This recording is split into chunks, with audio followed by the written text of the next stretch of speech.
The origins of psychological warfare were in Nazi Germany, and in the Nazi ideology, they had something that was called Weltanschauungskrieg, which means worldview warfare. The idea for them was imposing the Nazi worldview on the countries that they had occupied. The Americans picked up this idea, created an American version of it, and called that psychological warfare.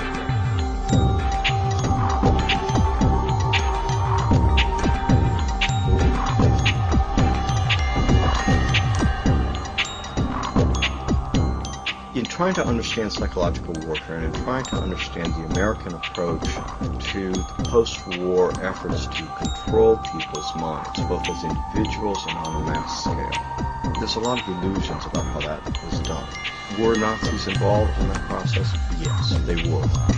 Mind control was a psychological warfare weapon that Adolf Hitler regarded as the answer for taking over the entire planet.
The Montauk Project, which was an experiment carried on at Montauk Point, New York, on the southeastern tip of Long Island, that's off of metropolitan New York, was essentially two projects. It was a mind control project where they did research on how to influence the mind of man using electromagnetics.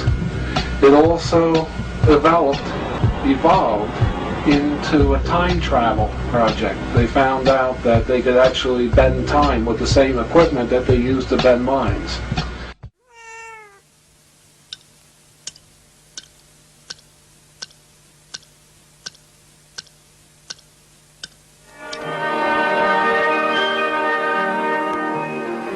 Moscow is in the midst of the last hours of summer.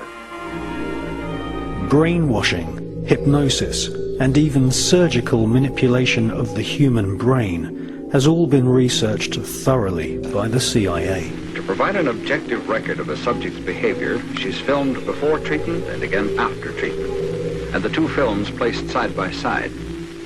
Notice how the subject before treatment, in the picture on the right, holds onto the chair as she moves. Notice the difference in posture, the greater effort required to rise from the chair, the longer time needed to complete the simple task. He would cut the skin, take the skin flap back, roll it back. He would then literally remove the skull, the top part of the skull. The patient all this time is under a local anesthetic, completely conscious.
name for the mind control research in this country was MK Ultra. MK Ultra was one program of a series of programs that came out of the CIA to experiment with different types of mind control, using drugs, using electroshock, using insulin shock, and other techniques.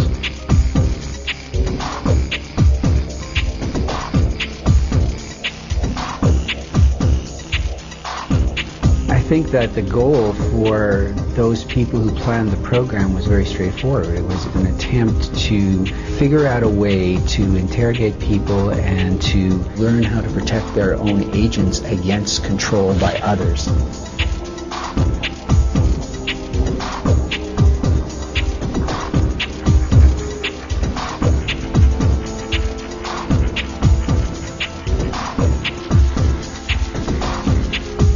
If you put someone in a position of being disabled by not feeding them or not allowing them to sleep or overwhelming them with sound, if you use massive shock treatment and you give people massive doses of drugs such as PCP or mescaline or amphetamines or LSD, and if you put them in periods of darkness where they can't predict from one minute to another what is going to happen next, so they're always dreading, there's no consistency to sort of what's going to happen, anybody can be put in a position of being open to brainwashing.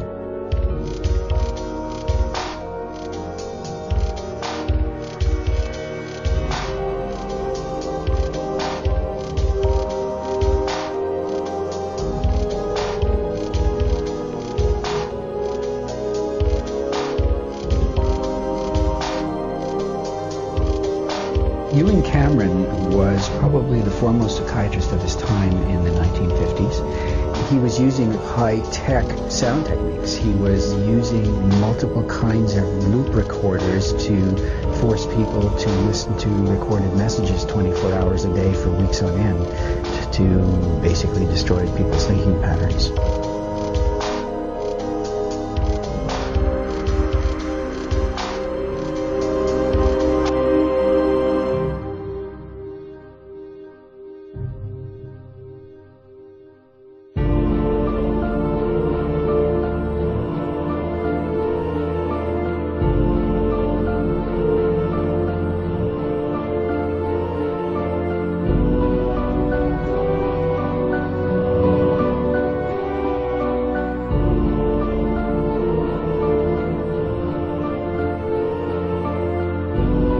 Look at the PET scans, they're different. If I try to impersonate a different persona while I'm getting PET scans, my brain will look the same.